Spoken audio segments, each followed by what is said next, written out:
Mesdames et messieurs, merci de votre présence. Merci pour suivre cette troisième conférence projet urbain d'automne, conférence projet urbain organisée par l'Université de Liège, faculté de sciences appliquées, faculté de sciences et faculté d'architecture, en partenariat avec la Haute École Charlemagne, la section immobilier, en partenariat avec la ville de Liège, le Lab Ville de Liège et le GRE. Précédemment, lors des deux précédentes conférences, nous avions abordé les questions du recyclage du territoire, de l'économie circulaire appliquée au territoire. Et ici, nous poursuivons notre balade, notre pérégrination à différentes échelles. L'échelle aujourd'hui abordée, contrairement à la fois passée, qui était une échelle ciblée sur un quartier spécifique de la ville de Gand, sur la ville de Bruxelles, avec une thématique extrêmement intéressante, qui est la thématique des zones portuaires intra-urbaines, avec tout le devenir de ces zones-là, notamment des reconfigurations qu'elles doivent avoir, puisqu'on est constamment en train de devoir ajuster projets d'urbanisation, projets de développement industriel, projets de développement portuaire. Sachant que la zone portuaire de Bruxelles se situe réellement intramuros, stricto sensu, il importe de pouvoir comprendre comment elle va se développer. Cette zone portuaire a déjà précédemment fait l'objet de master plans à des horizons temporels différents. Et ici, le but de ce master plan-là, c'était justement de pouvoir projeter le port à l'horizon 2040 et sans doute plus encore. Aujourd'hui, nous avons la chance de pouvoir justement accueillir deux personnes qui ont travaillé sur ce master plan-là. Je commencerai d'abord par Benoît Moritz, qui est un habitué des conférences projets urbains. C'est la troisième fois qu'il vient pour les conférences que j'organise depuis 3 ans avec Jacques Keller, qui justement, en tant qu'architecte urbaniste du bureau MSA, a travaillé sur ce master plan, sur la configuration de ce master plan-là, en partenariat avec Michael Doms, qui est professeur à la VUB, spécialisé justement dans les stratégies et le management, notamment d'infrastructures portuaires, d'où le sens de sa présence, puisqu'il a travaillé là-dessus avec Benoît Moritz. Et donc, on continue toujours ce cheminement, cette réflexion du recyclage du territoire, de l'adaptation des territoires aux évolutions futures des milieux urbains. Et sans plus attendre, je vais leur laisser la parole d'abord pour se présenter chacun, expliquer d'où ils parlent et qu'ils puissent vous expliquer la manière dont ils ont abordé ce master plan-là. À l'issue de l'heure de présentation, on gardera du temps justement pour les échanges et les questions-réponses. Je donnerai la parole à tout un chacun. Donc, vous appelez via la petite main qui se trouve tout en bas, tout près à droite de la caméra. Vous appuyez dessus et je vous donnerai la parole pour les questions. Sans plus attendre, nous vous écoutons. Benoît, Monsieur Doms, à vous la parole. Merci. Donc, bonsoir à toutes et tous. Je suis Benoît Moritz, architecte urbaniste au sein de l'agence MSA, qui est une agence d'urbanisme d'architecture qui réalise des études, des projets en Wallonie et également en région Bruxelles-Capitale, également en France. Des projets plutôt d'aménagement du territoire, d'urbanisme, de stratégie territoriale. Et donc, on a travaillé à l'élaboration du master plan du port de Bruxelles Horizon 2040 avec Michael Doms ici à côté, qui se présentera également. Et donc, je suis également professeur à la faculté d'architecture de l'ULB, professeur d'urbanisme. Voilà, Michael Doms, je suis professeur à la VUB, donc à la Solvay Business School, le côté néerlandophone. Je suis professeur en gestion et stratégie et je m'intéresse beaucoup à la problématique d'intégration des parties prenantes dans des grands projets d'infrastructures, dont les infrastructures portuaires, mais pas seulement liés à cette planification portuaire, mais aussi tout autre projet tels que les prisons, les déchets nucléaires, etc. Donc voilà, tous les problèmes NIMBY, Not in my backyard, je m'en occupe, ainsi que également les stratégies plus traditionnelles d'entreprise. Donc on va faire une petite présentation d'une heure du travail qu'on a réalisé au cours de l'année 2019 pour le port de Bruxelles, qui est donc une entité publique qui est au service et qui dépend de la région de Bruxelles-Capitale et de la ville de Bruxelles. C'est donc un travail que nous avons réalisé à la suite d'un marché public qui a été lancé par le port de Bruxelles au cours de l'année 2018 et dont nous sommes adjudicataires. Peut-être aussi en introduction dire que c'est d'abord un master plan socio-économique et puis un master plan urbanistique. Et donc, il y a des itérations et des allers-retours extrêmement importants qui sont réalisés entre les dimensions plutôt de stratégie économique, développement économique et stratégie territoriale. Et c'est laquelle, je dirais, l'intérêt de ce document que nous avons réalisé pour le port de Bruxelles. Les composantes de l'équipe, elles sont en bas de la diapositive que vous voyez. Donc, il y a EXA, Michael, comme mandataire de l'étude. En réalité, MSA, Bureau d'aménagement, Bureau d'urbanisme et aménagement du territoire, et également MOBI, qui est un centre de recherche qui est situé ici, à la VUB, spécialisé sur les questions de mobilité et de logistique. Donc, le sujet d'étude, ou le sujet sur lequel nous avons travaillé, on y reviendra tout au long de cette heure, c'est de devenir des terrains portuaires qui sont localisés ou qui sont gérés par le port de Bruxelles, qui est donc une autorité portuaire qui a des domaines de compétences sur la gestion du canal qui traverse Bruxelles en suivant un axe nord-sud entre Charleroi et Anvers, et également toute une série de concessions, donc de terrains portuaires qui sont situés de part et d'autre de ce canal. Donc Bruxelles est un port, un port intérieur, voilà, qui développe quand même un certain nombre d'activités, qui est un outil de logistique, de transport très important pour Bruxelles. Nous y reviendrons par après. C'est également un des principaux propriétaires fonciers en région Bruxelles-Capitale, puisqu'il possède un domaine portuaire d'approximativement 115 hectares. Donc c'est un propriétaire foncier vraiment très important. Différents terrains qui sont aujourd'hui occupés par des entreprises qui sont en lien avec des activités économiques qui s'appuient théoriquement sur l'utilisation de la voie d'eau par rapport à leur mobilité ou leur desserte en termes de marchandises. Donc vous voyez ici sur cette carte en fait la traversée, la structuration, je dirais, de la région bruxelloise par le canal suivant l'axe nord-sud. Il y a 3 grands domaines portuaires à Bruxelles, ou 3 composantes portuaires très importantes. Il y a l'avant-port qui fait plus ou moins 62 hectares. On montrera des photos par après. C'est une partie qui est encore maritime, donc par rapport à laquelle des bateaux qui viennent de la mer ont un accès directement au port de Bruxelles. Il y a une deuxième partie de terrain qui est beaucoup plus centrale, entre le pont Van Praat, le site de Tour et Taxi. Donc je dirais vraiment en ville. C'est approximativement 34 hectares de part et d'autre du bassin Vergote, avec des questions de cohabitation avec le territoire urbain qui se pose à cet endroit-là. Le port de Bruxelles est encore aussi propriétaire d'une grande partie du site de Tour et Taxi. C'est une chose ignorée, on pense que c'est un site qui est voué au développement urbain, mais c'est également un site où il y a encore aujourd'hui de l'activité logistique, plus au sud de Bruxelles. Donc là, le port possède encore 2 hectares de terrain au niveau du bassin Biston. Oui. Voilà, oui, si on regarde les trafics, ça peut être intéressant aussi la partie, comment dire, économique derrière, ou le modèle économique derrière. La plupart des trafics, c'est des produits d'importation pour 2 activités principales. C'est en fait les matériaux de construction, donc le secteur de construction qui est très important, ainsi que les produits pétroliers. Donc tous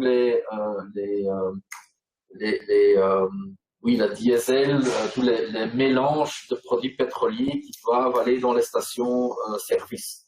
Là, il faut savoir également que ça concerne les stations-service dans Bruxelles, mais aussi les stations-service en dehors de Bruxelles. Parfois, le dépôt dans l'avant-port bruxellois, il livre aux stations-service à Malines, justement parce qu'autour d'Anvers, il y a pas mal de congestion, et donc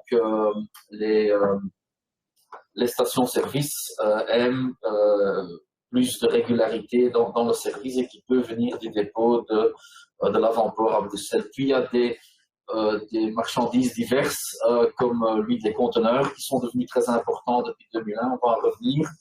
Les produits agricoles, il reste CRS, une meunerie dans le port, et puis les minerais et ferrailles, donc secteur économie circulaire, recyclage de ferraille, et quelques produits métallurgiques. Ici, juste pour faire la comparaison à Bruxelles, ici c'est une évolution sur 20 ans, donc on tient des statistiques. On voit quand même qu'il y a des secteurs en croissance, notamment les matériaux de construction. Là, on voit vraiment une dynamique positive au fil du temps. Les produits pétroliers, il y a une stagnation, même voire un petit déclin. On pense que ça va continuer hein, dans le futur, vu la transition énergétique. Ce qui ne veut pas dire qu'on n'aura pas de vrac liquide à stocker dans une ville. Hein. Peut-être les carburants vont changer et ça peut rester des carburants liquides, hein, selon donc l'Agence internationale d'énergie. Par exemple, en 2035, on pense encore que 2/3 des voitures seront à carburant liquide. Hein. Peut-être pas fossiles, mais ce seront des liquides. Donc, il faut en tenir compte et ça, c'est la réflexion stratégique pour voir comment effectivement garder, développer, faire transitionner ces infrastructures. On voit aussi le divers, bien qu'à Bruxelles et Liège qui augmentent. Bon, le divers, c'est pas vraiment du divers, hein, c'est du conteneur.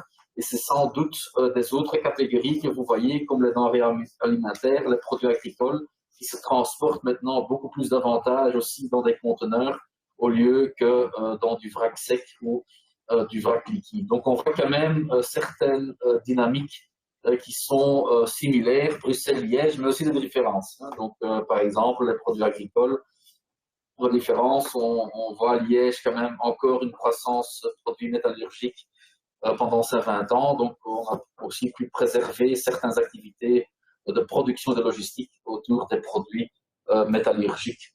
Donc, pour conclure, ici sur le trafic, je crois qu'il est important de se réaliser aussi que les ports intérieurs, c'est quand même un paysage très différent avec des fonctions différentes. Et on le voit aussi par rapport à la balance entre les flux entrants et les flux sortants. Hein.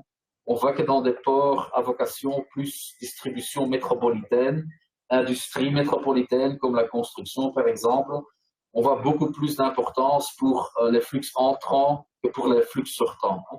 La seule exception là, c'est Paris, où on voit une meilleure balance. Et ceci est important parce que pour promouvoir le report modal, évidemment, si on a des trafics de retour vers les ports maritimes ou vers les destinations d'origine, ça peut faire baisser les coûts et ça peut éviter que les bateaux doivent faire des trajets quand ils sont vides. Hein. Quand on voit les ports industriels, bon, Duisbourg n'est pas dedans, mais c'est dans le même ordre, il y a un peu de soucis statistiques là-bas. Mais donc Duisbourg, Charleroi, Liège et Strasbourg, ça c'est ce qu'on appelle des ports plutôt à vocation industrielle. Et là, on voit que la balance in et out, parce qu'il y a aussi beaucoup plus d'exportation des activités industrielles, est beaucoup plus en balance. On voit quand même au niveau Liège que c'est déjà orienté beaucoup plus métropolitain. Je crois aussi que c'est lié à la vocation de Liège, comme aussi une sorte de hub de distribution des ports maritimes tels qu'Anvers et Rotterdam de plus en plus. Mais il y a quand même des dynamiques intéressantes à observer dans, je veux dire, le fonctionnement économique industriel des ports intérieurs. Peut-être pour aussi un peu mieux situer le domaine portuaire et le lien avec le territoire, quelques photos aériennes qui montrent les trois secteurs que j'ai évoqués. Donc ici, on voit le secteur de l'avant-port qui se trouve donc au nord de Bruxelles. Vous voyez le canal hein, qui va du nord au sud, hein, depuis Charleroi vers Anvers. Vous avez de part et d'autre du canal, il y a une première épaisseur de terrain qui sont les terrains qui appartiennent au port de Bruxelles. Donc ce secteur-là est en fait encore un élément du canal qui est accessible par des bateaux de mer. Hein, donc c'est encore la partie du port qui est un port maritime. Peut-être tu peux dire un mot là-dessus, dimension maritime. Oui, donc en fait, bon, on ne parle pas ici des bateaux, des navires gigantesques de conteneurs. On parle surtout ici du transport via les côtes. Hein. Par exemple, dans le port, jusque dans le milieu des années 2000, on avait des trafics de bois qui venaient de Saint-Pétersbourg, de Russie. Et donc, de cette optique, il est aussi important de préserver l'accessibilité de la part des écluses, tirant d'air, tirant d'eau, pour que peut-être dans le futur, ces trafics vont reprendre. Hein. Pensons au secteur de la construction où le bois devient de plus en plus en vogue pour des raisons de durabilité et autres pour la construction. Donc, clairement, ici, on a la possibilité d'accueillir des navires jusqu'à 9000 tonnes qui peuvent faire des trajets intra-européens entre les pays via les côtes. Donc ici, on le voit au niveau territorial, hein, on est plutôt dans un secteur utilitaire, je dirais. Vous voyez à droite les grands réseaux ferrés, hein, c'est le site de Scarbeck Formation, qui est un grand site qui appartient à la SNCB et à Infrabel. Donc très peu de proximité avec des riverains, avec de l'habitat, je dirais. C'est pas tout à fait vrai sur la rive gauche. Là, on est en proximité avec un quartier de Bruxelles qui s'appelle Neder-Overembe, puis il y a de l'habitat. Mais il y a des jeux de topographie, de relief qui font que le territoire est quand même relativement isolé et que l'habitat est protégé, je dirais, des activités. Il y a un voisin important qui est le roi. Et il y a un voisin important, effectivement, qui est le roi. Hein, on voit, je dirais, dans la partie inférieure de la carte, le parc du Palais Royal. Deuxième secteur qui est important, donc, le premier secteur de l'avant-port, 62 hectares. Deuxième secteur important autour du bassin Vergote. Donc là, on est vraiment en ville. On est, pour celles et ceux qui connaissent Bruxelles, à côté du site de Tour et Taxi. On voit de part et d'autre du canal et du bassin Vergote. Il y a un giratoire qui est possible pour les bateaux. Des terrains voilà, qui sont, dont les activités sont en lien avec la voie d'eau. On retrouve là une concentration d'activités plutôt en lien avec le secteur de la construction. Il y a 3 centrales à béton. Il y a un centre de consolidation de la construction. Il y a un vendeur de matériaux qui est également là. On a un ferrailleur qui est très important, qui est une activité qui relève de l'économie circulaire, je dirais, qui se trouve en rive droite, qui est l'activité Stevens. On voit également à gauche 2 immenses complexes de bâtiments en béton, donc le centre TIR, qui est un centre de logistique routière qui appartient également au port de Bruxelles, qui est un centre de logistique qui a été conçu dans les années 50, dont un des enjeux est justement de le moderniser, le transformer et de créer, d'activer un lien avec la voie d'eau, d'en faire un véritable centre de logistique intermoderne. Dernier secteur du port de Bruxelles, donc le plus réduit, je dirais. Là, il faut regarder la partie supérieure de l'image, les 2 parties de part et d'autre ici au nord. Donc, c'est le secteur dit Bistebroek. C'est là que les terrains, je dirais, sont les moins importants en termes de développement. Hein. Le port, il possède 2 hectares. La rive gauche vient d'être aménagée récemment, d'être occupée récemment avec un marchand de matériaux. La rive droite est encore en devenir au niveau de son affectation. Il y avait là auparavant Cotanco, donc un site de stockage de carburant qui va disparaître. Et vous voyez toute une série de terrains à droite qui sont des terrains, encore sur la photo, non bâtis ou en friche. C'était des terrains industriels qui font aujourd'hui l'objet d'un important projet urbain qui prévoit le développement d'approximativement 3000 logements, 2 écoles, etc. Et donc se pose ici la question de la proximité aussi entre une activité portuaire, probablement une activité portuaire très urbaine, et le développement d'activités de résidence, de services et également d'activités scolaires. Voilà, donc comme mentionné à l'introduction, le port de Bruxelles a une tradition dans les exercices du style masterplan. En fait, ça relève d'une pression dans les années 90 qui est survenue au port vis-à-vis des projets immobiliers. Hein. Donc, il y avait une tendance plutôt dans plusieurs villes européennes, dont Londres aussi, qui est un exemple légendaire où le port a dû cesser environ 1000 hectares. Et après, ils se sont rendus compte que, pour le développement immobilier, après, ils se sont rendus compte que, en fait, ils avaient des problèmes dans la logistique urbaine et ils ont dû redévelopper des terrains de nouveau dans des terrains logistiques industriels au service de la ville.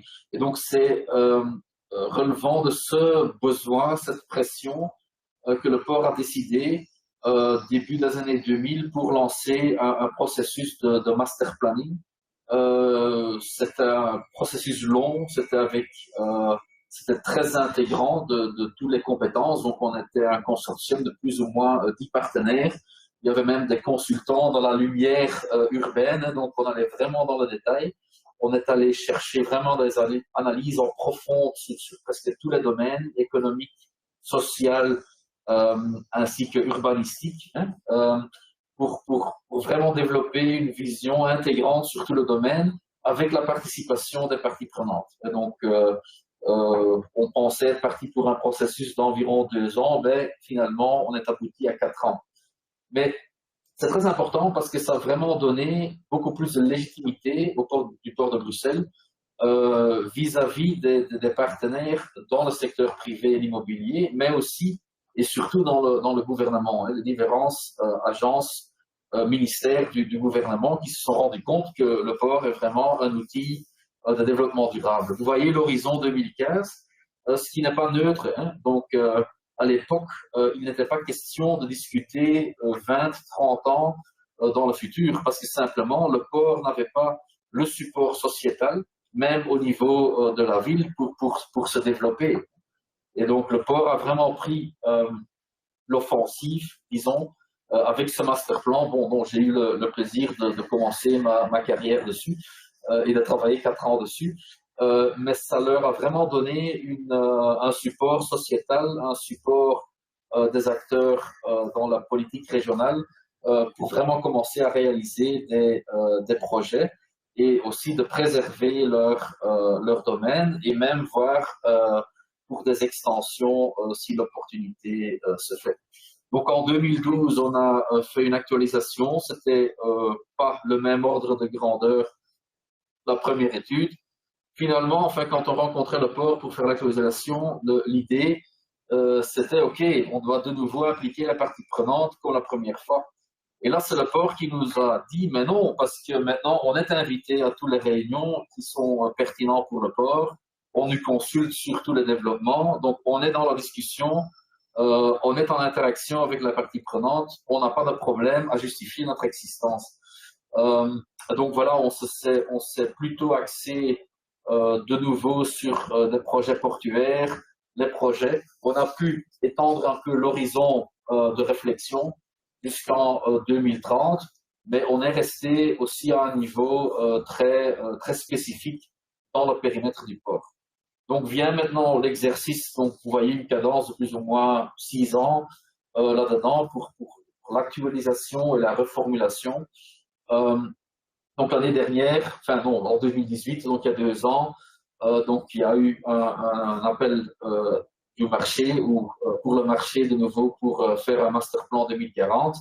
Donc on s'est associé avec MSA et Benoît pour le faire. Donc là, clairement, l'idée c'était il faut une vision plus long terme en 2040, bien que, ça c'est important aussi, il y avait aussi un horizon 2025 pour déterminer des projets plus concrets. Mais là, ce qui est quand même différent, on pouvait sortir beaucoup plus aussi du cadre des terrains même et de voir le port vraiment comme un outil plus large de développement durable pour la région.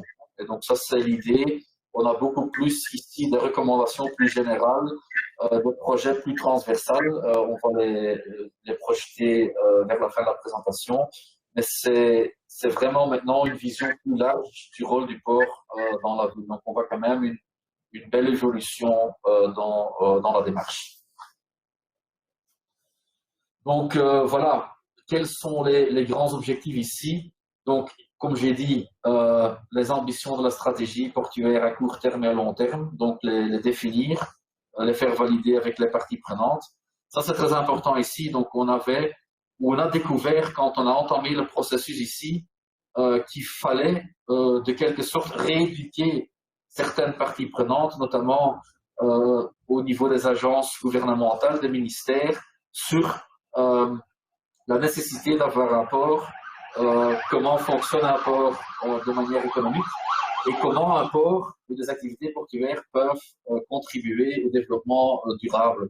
Et je crois que de nouveau, on est en 2002 et on a quand même fallu beaucoup de réunions, beaucoup d'interactions avec des parties prenantes pour bien les faire comprendre la nécessité d'un port et aussi des orientations, des ambitions pour l'outil, pour les terrains, pour l'autorité portuaire. L'idée, c'est que bon, c'est pas un document, disons, officiel comme un contrat de gestion ou un plan de gestion et d'investissement, mais ça joue quand même un grand rôle dans la définition de ces documents. Donc, le port utilise ce document pour alimenter les documents officiels de gestion. C'est aussi un outil de travail, hein, c'est un document qui doit vivre. Donc, on identifie des projets sur base dans les différentes zones et on descend même au niveau des terrains pour les évaluer un par rapport à la stratégie pour chaque zone, ainsi que des potentiels projets et des projets potentiels qui peuvent se faire dans l'horizon. Donc, l'outil de travail, c'est aussi ce qu'on appelle un atlas à concession. Donc, par concession, on reprend les données principales au niveau économique, au niveau urbanistique, et puis on remet un avis au niveau du concessionnaire pour garder l'activité ou pour changer en fait les conditions d'accès à la concession, mais aussi en vue de projet. On recommande parfois de terminer des concessions pour avoir des nouveaux projets qui contribuent beaucoup plus au développement durable. Donc voilà, méthodologie, très important. On a aussi fait une enquête sur les dimensions de durabilité. Le port avait terminé ça en avance.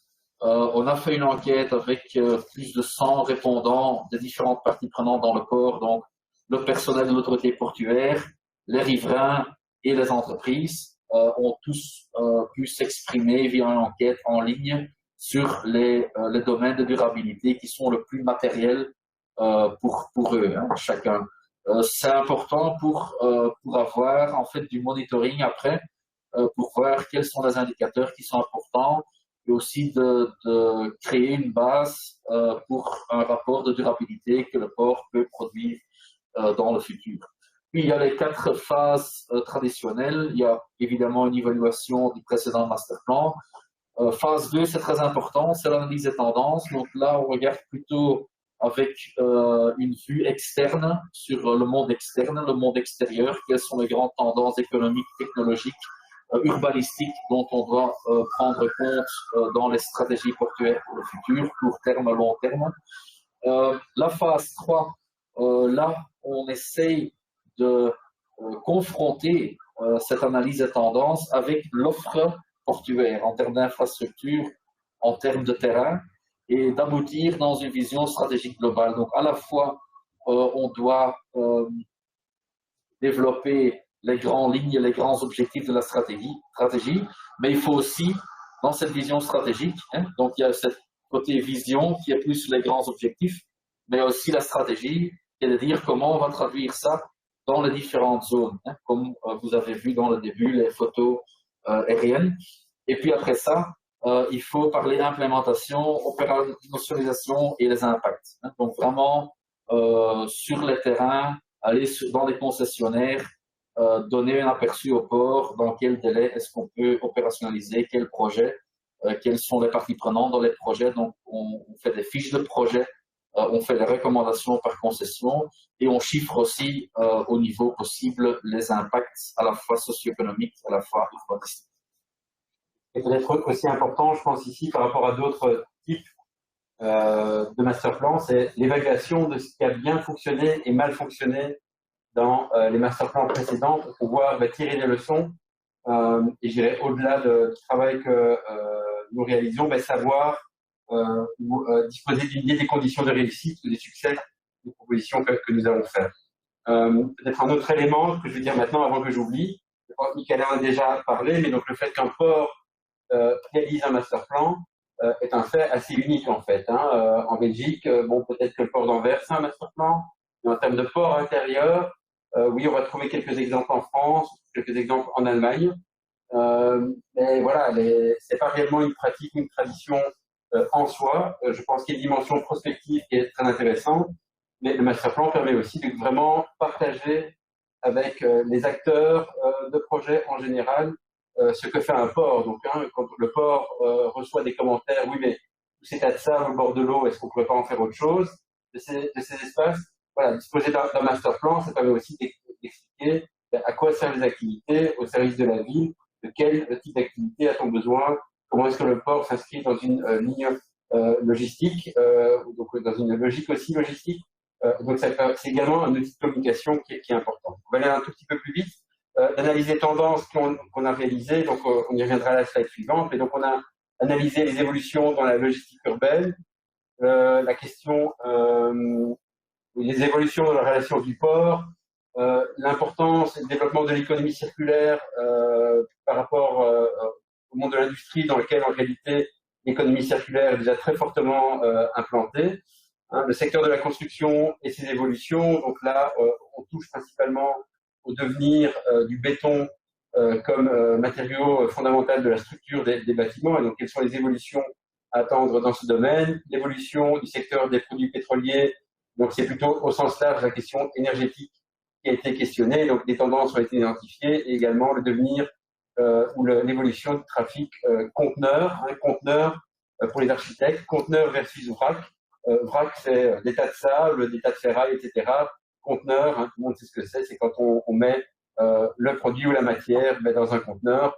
Donc, c'est un type de trafic qui est totalement différent d'un trafic en vrac. Et peut-être important ici pour mentionner, c'est que certainement sur cette partie-là, on a cherché l'interaction avec la partie prenante. Donc, on a fait une journée avec une méthode World Café, Delphi, si vous voulez, où on a mis ensemble par thématique les parties prenantes, à la fois secteur public, gouvernement, avec les entreprises portuaires pour avoir l'échange d'idées autour de certaines questions importantes dans ces différentes tendances. Et ça construit vraiment la base commune entre les parties prenantes sur quelles sont les évolutions importantes qu'on va devoir tenir compte dans le développement et comment ça va se traduire dans des exigences, par exemple, vous voyez un exemple ici, pour le secteur de la construction. Hein. Donc, quel est l'impact sur le trafic, quel est l'impact sur l'infrastructure,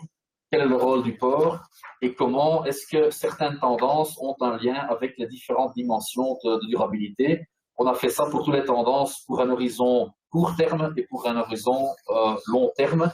Et on a fait valider ça par les parties prenantes après, parce que ça directement, ça impacte les objectifs stratégiques du port, ainsi que la confrontation avec les infrastructures et les projets qui vont en découler.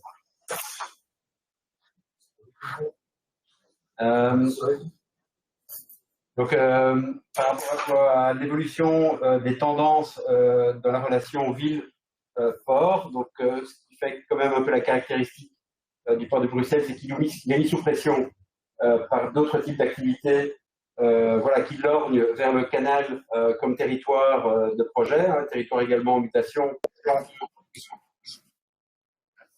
territoire en transformation. Donc il y a une pression quand même relativement forte sur la partie centrale, hein, le bassin Burgot, mais également au niveau du bassin Bistebroek. De l'autre côté, autour de ces bassins, il y a des activités qui sont nécessaires pour la ville et pour les projets justement qui font la pression. Donc aujourd'hui, il y a des centrales à béton.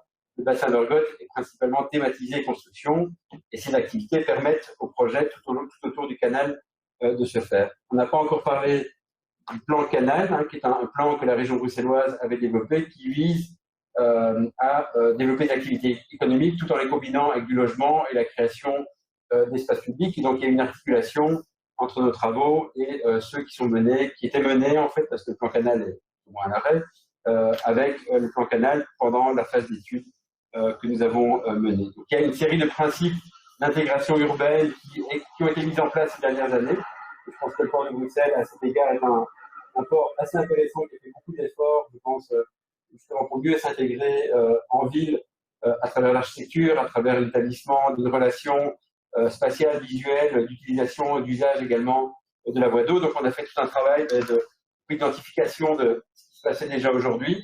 Hein, donc, et puis, ce qui demain pourrait se passer à travers des tendances qui sont observées dans d'autres villes qui sont confrontées à des problématiques similaires de relations ville-port. Donc, ce qui se fait aujourd'hui très rapidement, dans de nombreux projets, hein, vous avez en haut à droite deux images, le site Gobert, un marchand de matériaux de construction, dont une partie vient par la voie d'eau. Ou à droite, le site Material Village, village de la construction, un projet financé par le port, qui est un très beau projet d'architecture. D'ailleurs, donc il y a eu un soin qui a été apporté sur la question des liens visuels avec le canal. Il y a des réflexions qui ont été menées sur le partage des quais, l'utilisation des quais en semaine pour de l'usage lié au transport et à la logistique de la voie d'eau, le week-end à des usages plutôt de loisirs. Des efforts ou des actions qui ont été menées par le port sur l'intégration d'œuvres d'art, qui est quelque chose qu'on trouve dans différents ports, mais qui permet tout d'un coup de donner un autre sens à ces activités industrielles ou à l'architecture de ces activités industrielles en ville. Donc, vous avez par exemple en haut à gauche l'intervention de collectif Hello Monster, qui est un collectif d'artistes urbains très connu en tout cas ici à Bruxelles, sur l'usine de la centrale à béton de CCCB. La qualité architecturale est un sujet, l'éclairage, la mise en valeur est un sujet également. Et puis on a identifié d'autres manières de faire, d'autres manières d'envisager cette relation ville-port qui nous ont inspiré pour le travail plutôt de propositionnel. Donc c'est toute la question d'organisation en clusters d'activités qui sont thématisées et qui vont permettre quelque part de mieux définir des logiques d'implantation des activités par secteur. Donc là, c'est une des sources d'inspiration, c'est le port de Lille qui a agi de cette manière. On verra plus tard dans les aspects de proposition, organiser les activités économiques par secteur et par niveau de relation entre ces secteurs et la ville et le tissu urbain. Les immeubles pivots, là, on est plutôt à une échelle architecturale, mais donc c'est plutôt l'idée de capitaliser ou de rentabiliser l'utilisation du sol avec des immeubles qui ont un niveau de rez-de-chaussée, des activités en lien avec une activité portuaire et logistique, qui peuvent développer aux étages d'autres activités, peut-être un peu plus urbaines, différentes, ou de manufacture, en lien avec la logistique qui se trouve au niveau des rez-de-chaussée. Autre type de tendance que l'on retrouve, qui est très connue et certainement appréciée des architectes, mais compliquée à mettre en œuvre, c'est la question d'hybridation typologique. Donc, c'est l'idée de combiner certains bâtiments qui ont des vocations logistiques, de transport. Et là, il y a toute une contrainte qui est liée au niveau des rez-de-chaussée à la massification des biens, donc disposer d'assez d'espace pour massifier, pour justifier un transport par la voie d'eau. Les architectes fantasment souvent sur des hangars qui sont tout petits, remplis de colonnes, alors que c'est compliqué de réaliser ce type d'infrastructure si on veut massifier. Et dernier point ou dernière tendance, la question de la circularité, de la rénovation des bâtiments en vue de leur réutilisation pour des activités en lien avec la voie d'eau. Ça, c'est un petit peu pour les tendances générales, la phase 2, et puis elle nous a amené du coup vers la vision stratégique globale que nous avons développée par après, qui est plutôt la partie propositionnelle. Oui, donc en fait, tout départ, je crois, dans une réflexion de développement régional, surtout du point de vue d'un gestionnaire de terrain et d'infrastructure comme une autorité portuaire. C'est en fait la première mission, c'est pas les tonnes de marchandises transportées. Donc il y a souvent une sorte d'idée que les ports, en termes d'indicateurs, ça s'exprime en tonnes. L'idée, c'est ici, il faut pouvoir attirer des investissements attractifs, des investissements durables, qui évidemment génèrent des trafics voie d'eau.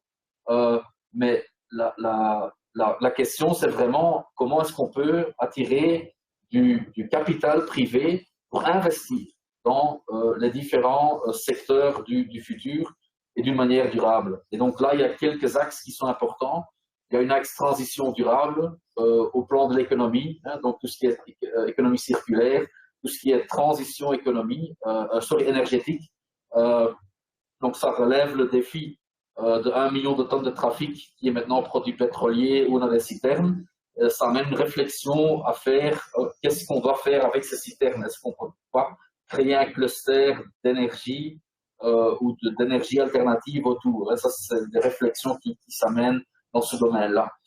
Puis, évidemment, très important, c'est la connectivité. La connectivité durable, logistique, au plan régional, dans tout ce qui est lié à la distribution urbaine de marchandises, devenu très important maintenant de plus en plus avec le commerce électronique, mais aussi d'assurer cette connectivité au niveau européen, parce que bon, toutes ces importations et aussi pour les exportations, si jamais on crée des clusters de production, en généralement en Belgique, si on veut avoir du succès dans du secteur de production à haute valeur ajoutée, il faut pouvoir exporter.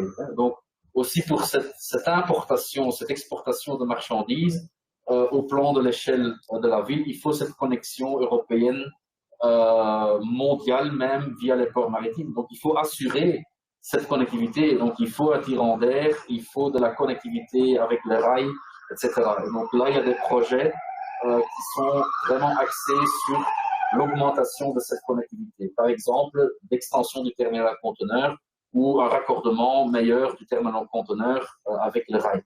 Et finalement, on a l'intégration durable. Ça, vraiment, c'est la dimension communauté où on regarde comment les infrastructures portuaires, mais comment aussi on peut amener des projets plus doux avec le rôle de l'autorité portuaire dedans vers les communautés locales.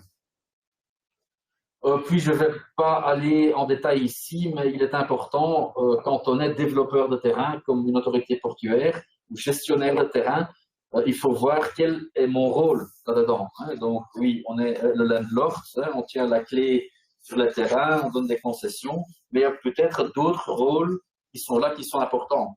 Par exemple, beaucoup plus important, c'est le rôle de community builder, comme on dit. Hein. C'est de vraiment rassembler les acteurs privés, les acteurs publics autour de certains projets. Hein. Le port ou l'autorité portuaire vraiment comme une sorte de facilitateur, animateur du cluster. Hein. Ça devient beaucoup plus important. Évidemment, le port a aussi des tâches régulatoires dans certains domaines. Hein. Il peut, via les concessions, via les contrats de concession, le port peut exiger certains investissements en énergie alternative en termes de type de mobilité à utiliser.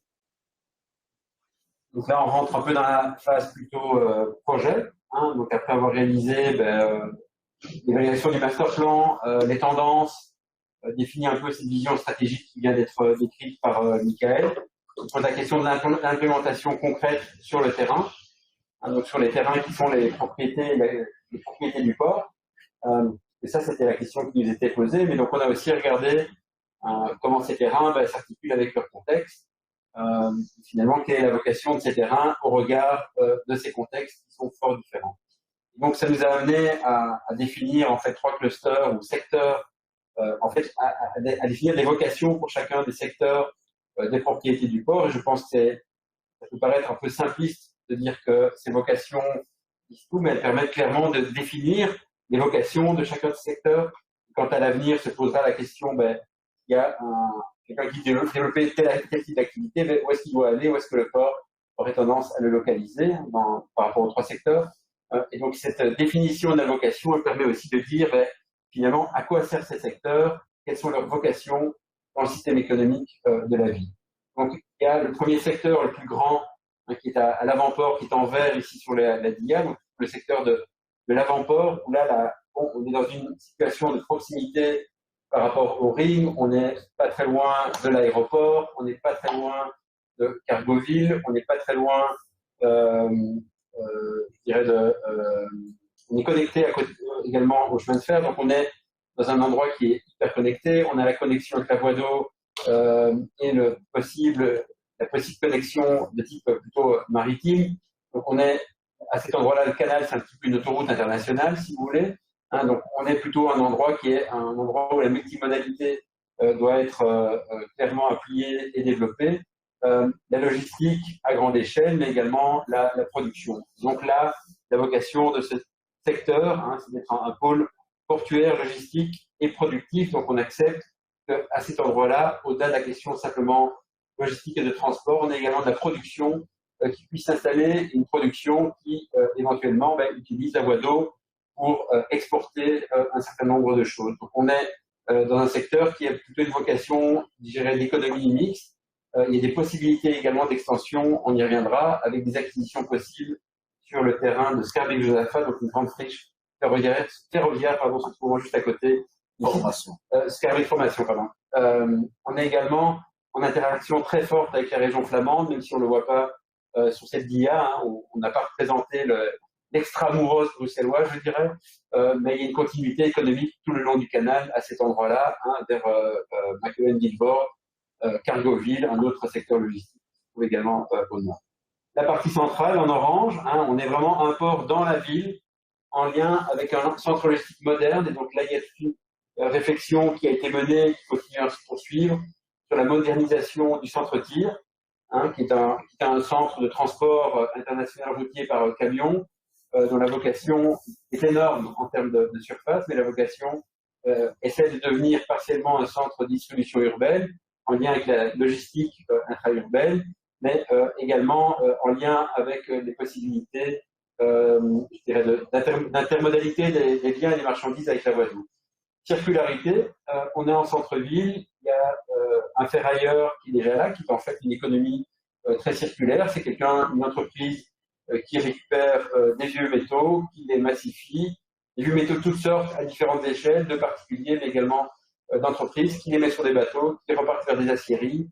Et donc là, on pense aussi par rapport aux activités actuelles, il y a un potentiel de développer en rive droite du canal un cluster d'activités en lien avec une base qui est déjà là, c'est Event, qui se développe sur l'économie circulaire. Il y a aujourd'hui toute une réflexion à Bruxelles sur la question de la circularité en lien avec la question de la rénovation de certains bâtiments.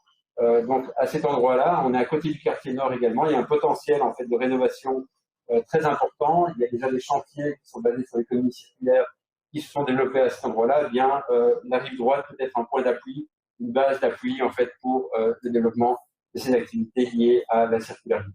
Au sud, il reste un Bistebrook, un port faisant la vie. Donc là, on est en articulation avec un projet très important de développement de logement. Et donc là, c'est plutôt l'idée de se dire que les activités portuaires sont en lien avec l'économie de la résidence et s'inscrivent par exemple sur la question de la gestion des déchets, du transport des déchets vers l'incinérateur de Bruxelles qui se trouve au nord.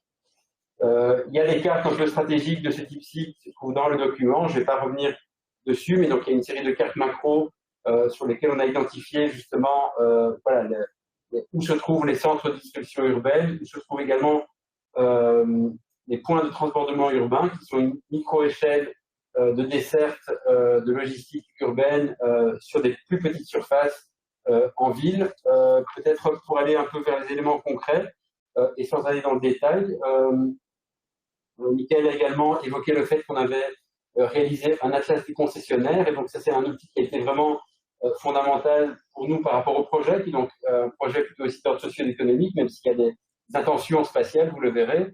On a réalisé une photographie des entreprises qui sont là. On a regardé aussi quelles étaient leurs échéances au niveau de leurs concessions, puisque le master plan est une réflexion à l'horizon 2040, et donc la question qui se posait pour nous était plutôt sur les terrains qui se libèrent avant, qu'est-ce qu'on va faire? Donc il nous a fallu faire une sorte de photographie pour identifier les terrains qui sont les terrains qui se libèrent d'ici 2040. Et donc ceux qui ne se libèrent pas, en gros, pour être schématique sur cette diapositive-ci, ce sont ceux qui sont en rouge ou en orange très très foncé, et donc je dirais en négatif, tous ceux qui sont en négatif de cette couleur-là, c'est un petit peu tous les terrains sur lesquels il nous était demandé de nous prononcer, par rapport auxquels on a fait des recommandations en termes de vocation. Et donc voilà, il y a un travail un petit peu fin qui a été fait sur différents secteurs. Un autre type de travail qu'on a fait, mais je ne vais pas m'étendre dessus, c'est sur la localisation des quais publics, pour bien comprendre aussi. Donc en bleu foncé, ce sont les quais publics accessibles à l'ensemble des entreprises. On a aussi essayé de comprendre la manière dont les entreprises étaient implantées aujourd'hui, suivant quelle logique d'organisation des concessions. Donc ça nous a permis de faire des propositions qui vont dans ce sens par après. Alors pour aller vers le côté un peu plus propositionnel, on va commencer à rentrer un petit peu dans le cœur de tout ce qui est projet. Donc ici on est dans le secteur de l'avant-porte, tu peux le présenter. Donc il y a à chaque fois par lieu, par secteur, un schéma un peu d'organisation spatiale tel qu'on le voit ici à droite, et une sorte de fiche thématique qui donne des orientations, tant au niveau des exemples d'activités que des paramètres urbanistiques à prendre en compte, que des aspects également de temporalité. Peut-être que je te laisse présenter ceci. Oui, je vais rester bref dessus. Donc, dans cette zone-ci, évidemment, comme déjà évoqué, il y a plutôt la vocation nationale, internationale, une échelle plus large d'activités. Il y a le terminal à conteneurs aussi qui se développe, qui a une croissance très forte, qui a besoin d'extension.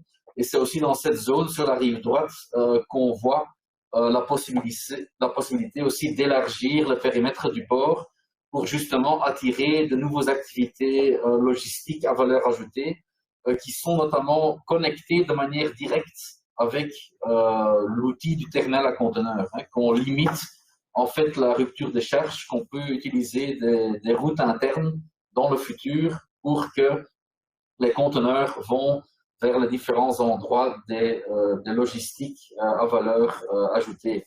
Donc ça, c'est pour la rive droite. Bien évidemment, il y a d'autres activités sur la rive droite, notamment sur des marchandises conventionnelles. Il reste encore de l'acier. Il y avait à l'époque un projet pour faire du transport roll-on, roll-off de voitures de seconde main, qui est aussi un secteur très important à Bruxelles. Donc, il y a toute cette idée d'avoir des activités logistiques à haute valeur ajoutée qui utilisent la VADO. Et toute l'idée est aussi, de manière économique, de créer des terrains beaucoup plus en profondeur pour que les activités à valeur ajoutée peuvent aussi s'étendre sur la rive droite. Rive gauche, vous voyez que c'est beaucoup plus petit, donc il y a aussi du récréatif là-dedans. C'est les parties en rouge d'un terminal à croisière pour les croisières sur les rivières intérieures. C'est aussi un très grand marché pour Bruxelles. Il y a un pôle nautique, un pôle récréatif. Il y a le Brussels Royal Yacht Club, le port de plaisance.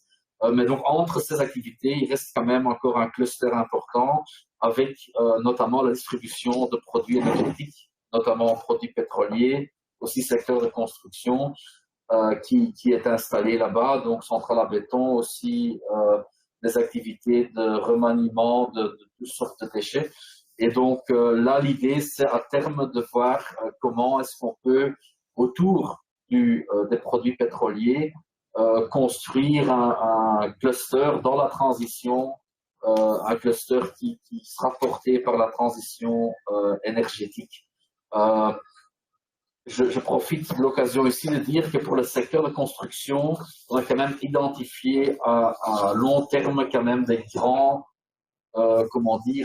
tendances qui vont changer le visage de ce secteur. On n'est pas convaincu que dans le futur, il y aura assez de besoins encore pour, par exemple, les centrales à béton traditionnelles. On pense ici notamment à l'évolution du printing 3D qui va permettre aussi peut-être de plus en plus d'importer ou de même produire les composantes pour des bâtiments sur le site. Et voir aussi l'extension prévue sur la rive droite pour justement pouvoir accueillir dans le futur ce genre d'activité, ce qui peut mener la réflexion sur la rive gauche et d'avoir une thématique beaucoup plus claire sur cette rive gauche. Peut-être en complément encore par rapport à ce secteur-ci, donc en termes d'exemple d'activité, on a identifié différents types d'activités, vous pouvez les lire dans le tableau d'exemples d'activités, mais donc elles ont été définies en fonction des vocations économiques souhaitées, mais également par rapport à la capacité de ce territoire à accueillir des infrastructures qui peuvent générer des nuisances acoustiques. On est quand même relativement éloigné par rapport au tissu urbain, en tout cas en rive droite. Hein, donc ça permet aussi de dire, voilà, on va concentrer à cet endroit-là certaines activités qui créent de la nuisance. Un autre élément important sur lequel je voulais revenir, c'est qu'on a touché, ou on s'est attardé sur les questions économiques, mais d'autres sujets également. Donc un des éléments, c'est de considérer le territoire du canal également sous l'angle de l'écologie. Et comme un corridor écologique en réalité. Et donc, on a prévu à différents endroits, et c'est quelque chose qui vient également de l'étude des tendances, ce qu'on a appelé les hotspots biodiversité.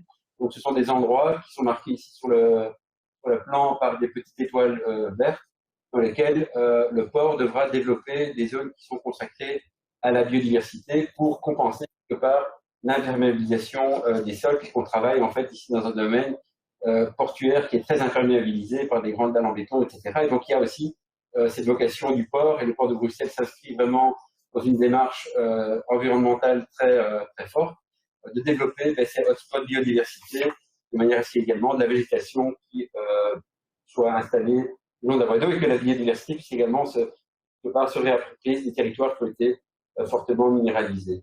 Je vais un tout petit peu avancer, il nous reste 10 minutes. Donc le deuxième secteur, c'est le secteur du bassin Vorgoth en centre-ville. Donc là, il y a différents enjeux en fait. Il y a toute l'évolution du secteur de la construction qui a déjà été évoquée par Michael. Hein, parce que toutes ces centrales à béton ont encore leur pertinence à cet endroit-là dans une perspective 2040, compte tenu de la raréfaction des sables, mais aussi de l'évolution du secteur de la construction en tant que tel, et compte tenu de l'évolution du secteur de la construction vers plus de circularité. Hein, et donc ici, il y a une décision quand même qui a été prise au niveau du master plan, et de dire la rive droite doit être dédiée à l'économie circulaire, avec du coup aussi le fait d'accepter que Stevens, le ferrailleur, continue ses activités à cet endroit-là, puisqu'il a un rôle très important à jouer par rapport à la circularité, je dirais, de la transformation des métaux pour le centre de Bruxelles. À gauche, le centre, à gauche, il y a très peu de mouvements possibles. Hein, les concessions sont installées à très long terme, et donc on a plutôt un secteur qui vouait des concessions qui sont dédiées au secteur de la construction, qui bougeront très peu. Par contre, le centre-tir évoluera. Hein, donc ces différentes intentions sont présentées dans ce schéma-ci. Voilà, qui représente un tout petit peu les vocations des terrains. L'idée également de créer des nouvelles percées visuelles, dont entre autres une depuis le quartier Mazoui, quartier très densément habité vers le canal, localisé à cet endroit-là un immeuble pivot, on y reviendra. Et il y a toute la question de la rénovation du centre-tir, qui est un élément qu'on a pris en charge dans le master plan, et de la possible liaison entre ce centre-tir et la voie d'eau. Avancer. Peut-être une image qui montre la rive droite, hein, donc l'idée de l'immeuble pivot, en lien avec un projet de recyclage des composantes électroniques D3E, qui est un projet qu'on a identifié de recyclage des composantes électroniques, voilà, qu'on peut retrouver dans les télévisions, les ordinateurs, les téléphones, etc. Donc, l'idée de développer cette activité plutôt dans des étages d'un bâtiment qui se développerait à l'articulation entre une percée vers le canal, un endroit qui est un peu stratégique du point de vue visuel, utilisation ou de lien avec la voie d'eau, et puis tout en gardant à cet endroit-là un lien au niveau du rez-de-chaussée avec des grandes halles qui, elles, sont plutôt orientées vers la massification de la production. Donc là, il y a un petit peu cette idée qu'on avait évoquée au départ de faire un bâtiment en test dans lequel on a au rez-de-chaussée une activité qui est en lien avec l'activité portuaire et la concession, et aux étages, on intensifie l'utilisation du sol avec cette activité de démontage, recyclage des 3 heures. Sur le centre-tir, on a également réalisé des études complémentaires pour voir quelle était la vocation de cet ensemble. Donc, c'est un ensemble très important, je n'ai plus le nombre de mètres carrés en tête. Oui, 120 000. C'est 120 000 mètres carrés de logistique, un bâtiment assez ancien, assez âgé, également qui ne correspond plus aux standards de la logistique. Donc là, on a réalisé des études un peu de faisabilité, d'évolution de son centre-tir avec une option voilà, qui est toujours en cours d'étude et qui vise à garder l'activité logistique dans le rez-de-chaussée, premier étage, et de complètement transformer les étages supérieurs de ce bâtiment. On présentera ça l'année prochaine. Voilà, on va faire une étude qui approfondit ceci. On a en tête, en fait, une source d'inspiration qui est assez intéressante. Hein, c'est l'hôtel industriel qui est développé par Sogaris dans le site des Argoines à Paris, hein, qui est un centre de logistique routière, principalement, au niveau du rez-de-chaussée, mais avec de la production aux étages. Donc, c'est ce qu'on retrouve dans ce petit schéma-ci. Hein. Donc, on a en fait de la logistique au niveau du rez-de-chaussée, aux étages de la transformation, et il y a des relations verticales et linéaires, je dirais, qui sont établies entre la logistique du rez-de-chaussée et la production aux étages, hein, via des mécanismes de rampe et d'ascenseurs, etc. Et donc, ce qui nous paraît intéressant, c'est quelque part de superposer la logistique sur laquelle on va avoir du trafic de marchandises, de biens qui vont être manufacturés, et la manufacture qui se trouve directement au-dessus. Pour donner une image, c'est un petit peu les usines, qui ne sont pas des usines, mais au-dessus de la logistique. Donc, quelque part, on capacite et on favorise l'utilisation du centre logistique par la production qui va se développer au-dessus. Donc, on a développé un modèle, en fait, dans les 3D, qui est en fait ce modèle-ci, qu'on va retrouver à cet endroit-ci, avec l'idée de démolir le niveau d'étage, le plus 2, plus 3, et de les remplacer par des activités productives, plus ou moins sur des superficies de 5 000 m² hors sol, qui sont des activités ou des surfaces que le port en fait a développé juste à côté sur un site qui s'appelle le TACT, donc qui sont des types d'activités économiques que le port accueille comme opérateur de l'économie à Bruxelles. Donc on a 2 acteurs économiques, on a CityDef, l'équivalent de l'ASPI à Liège, et le port de Bruxelles. CityDef accueille entreprise qui se déploie sur 500 000 m². Le port, on est vraiment dans des superficies plus grandes, 4 000, 5 000 m². Et donc, l'idée est de développer un modèle de transformation de ce type-ci avec la logistique pour rez-de-chaussée et des activités aux étages. Et il y a tout un propos, une tentative, on verra bien si ça se fera, de capitaliser sur la stratification des fonctions entre le niveau de logistique et le niveau de production. On termine assez rapidement. Dernier secteur de développement, donc c'est la rive droite du bassin Vistebroek. Là, en fait, vous voyez sur ce document-ci, on a représenté les différents projets, plus ou moins 3000 logements. Donc la vocation, la thématisation, surtout sur la rive droite, est celle d'un centre de transport de mots urbains, voire l'affectation des quais pour des activités de recyclage en lien avec l'économie résidentielle qui est en train de se mettre en place. Donc là, l'idée est de développer un modèle de développement économique des activités sur la rive droite qui s'articule avec le développement de la résidence et le développement des logements. Quand on a 3000 logements qui s'installent, plus ou moins 6000 habitants, ils ont des besoins, ils génèrent aussi des déchets. Voilà, donc l'hypothèse est aussi de se dire qu'il y a toute une économie qui est générée par les externalités liées à la résidence et elle peut profiter à la voie d'eau. L'utilisation de la voie d'eau doit aussi être mise à profit au moment de l'assainissement des terres, des dépollutions, mais également au moment de la construction et la réalisation des différents projets. Donc une image qui montre en fait les hypothèses qu'on a prises pour ce secteur. Il y a deux endroits où il y a des percées visuelles qui doivent être faites, des quais qui sont mutualisés, des activités portuaires qui doivent se réaliser mais qui se font principalement couvertes en toiture pour des questions de préservation du bruit. Et également cette idée, je dirais, de pouvoir continuer en fait créer cette articulation entre l'utilisation de ces quais en semaine pour l'utilisation de la voie d'eau, mais également pour le week-end pour des loisirs et donc d'autres types d'usages. Voilà, je crois qu'on arrive à la conclusion. Donc finalement, la vision stratégique c'est une chose, la mise en œuvre c'est une autre chose. Et donc là typiquement, on parle de projets avec des échéances différentes. Donc ce qu'on a fait, c'est on a listé de manière très concrète tous les différents projets. Donc ici, il y a des projets transversaux. Donc on en a touché à quelques-uns. L'aspect corridor, le canal est un corridor aussi pour l'écologie, pour la récuration par exemple. Comment aussi utiliser l'eau du canal comme une ressource, c'est aussi une étude qui doit se faire. Et puis il y a tous les aspects d'inclusion communauté locale, d'intégration urbaine, pour valoriser le port, l'image du port, avec différentes techniques et activités, donc des projets spécifiques comme l'art dans le port, la création de points de vue, des promenades, un port center, développer une vraie vision sur la récréation et des loisirs. Donc ça, c'est les projets transversaux qui sont plutôt soit orientés à la communauté et la relation avec la communauté, soit orientés à un niveau stratégique plus haut pour justement faire évoluer le port vers 2040 sur les trois axes de la vision comme on les a définis. Pardon. Et puis on entre dans les différentes zones.